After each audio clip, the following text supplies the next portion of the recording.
Obviously, I'm a police officer and you're not under arrest, and this is not the simulation. That's true. A bit of about me before we start. First, I acknowledge the traditional owners of the land and pay my respect for the elders past and present, and that this land was and always will be Aboriginal land. Who am I?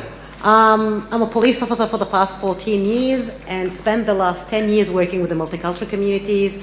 And as Donna did, she moved from family violence to running out of burning buildings. I moved from multicultural to riot police. So I do public order policing now, completely different kettle of fish. And I'm a CFA volunteer as well.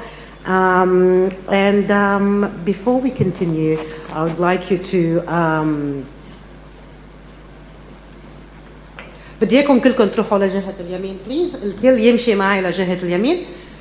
وقفوا وامشوا على جهة اليمين. وقفوا وامشوا على جهة اليمين. وقفوا بليز وامشوا على جهة اليمين.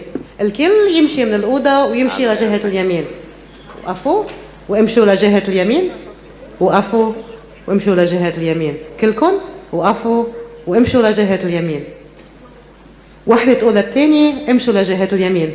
كلكم وقفوا وامشوا لجهة اليمين. امشوا لجهة اليمين. وقفوا وامشوا لجهة اليمين. You are. I don't think you've been racist. خليكم عم تمشوا لجهة اليمين. خليكم عم تمشوا لجهة اليمين. All right, how would you go? How do you feel? Was that gibberish? Come back, guys. Thank you for that. The idea of that is I was speaking in Arabic. I don't know who's, how many Arabic speakers or how many people understand Arabic in this room? One? Okay. What was I saying? Go to the right. Why did I do this? How did it make you feel? I'd like to see some feedback from the people here. How did that make you feel, someone speaking another language, wearing a uniform and asking you to change or do something that you don't know what you're doing? I've noticed. I saw the look on your face though. You were smiling and at the same time looking, what the hell, what do I do? What do I do? How do you feel? I wasn't worried that I was doing something wrong to Galloping. Yeah, not you personally, no. Yeah. Corey? Confused. Anyone else? Any other feelings? I've been in that situation a long time because I've been working a lot overseas. And so I've been in a situation where I've had a lot of people in uniform speaking another language and feeling pointing, so I just followed pointing. Very good. But sometimes I might be pointing to the balcony for you to jump, so that's a problem. Careful. What about coming from a person in uniform telling you where to go? Literally. A bit intimidated. Bit intimidating. Yeah. So I put you in the mindset so you can think about the other way around. We were talking about I haven't been for the first day on today, but I've listened to the last session. Whatever you've heard, add another layer for someone who doesn't speak another language. And when the emergency management happens or anything like that happens, you're adding another layer that these people don't understand English very well, don't know how to deal with emergency management from non-English speaking background or new emergency background, or if they come from a war-torn country and it's triggered again, the PTSD. So I thought I'll set the scene before I introduce the speakers. So thank you for being part of this small simulation, but I thought it would make you think outside the square. Introducing our first speaker, Penny Egan-Vine, trained as a medical practitioner with a particular interest in pediatrics. Initially working with children with disability and their families, Penny moved to work full-time as a bereavement counsellor in 1992. From 1990 to 96, she worked with the local Red Cross and critical incident teams and has had a particular interest in community response to disaster for many years. She's been formally working with the refugees since 1997 on the executive of Rural Australians for Refugees.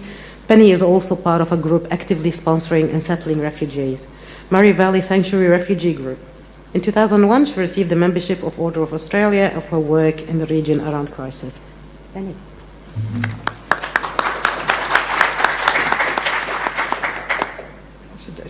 Yes, so thank you, and thank you for inviting me to talk. I wanted to first start by, when I thought about presenting this, I thought everyone knows about refugees, and then I thought maybe they don't. And so who are refugees? The definition is that people who are fleeing persecution, but they are also fleeing disaster and chaos. So for many of them, they have quite in-depth experience of surviving disasters. The disasters may be when the soldiers come into town and start firing, but it's a disaster. And the word refugee is a bit like teenagers. You can have the teenager that's walking around Australia to raise money for starving children. You've got the teenager that's breaking into houses and stealing cars. Teenager doesn't actually encompass, you say the word with a lot of metaphor, and it's the same with the word refugee. They're just human beings who have been forced to use the term refugee in order to receive a political label. You can't get across the border without paperwork unless you're applying to be a refugee. Otherwise, you're an illegal. And so, refugee is a term applied to someone crossing the border legitimately. Then it stops being relevant to them. It's like saying, this guy's a divorcee. He was divorced from his wife 45 years ago, but he's a divorcee. Or this person's a high school student. They're 72 now, but they were a high school student. It's a term of part of someone's life, but it's not who they are now. And so the preference is to use terms like person of refugee background, new settler, new arrival, new community, or even a migrant. In fact, in the European Union, there's no term for refugee. Everyone's a migrant. There's no distinguishing. And so we're talking today about breaking people down into different boxes of vulnerability. Whether or not that's useful is another matter.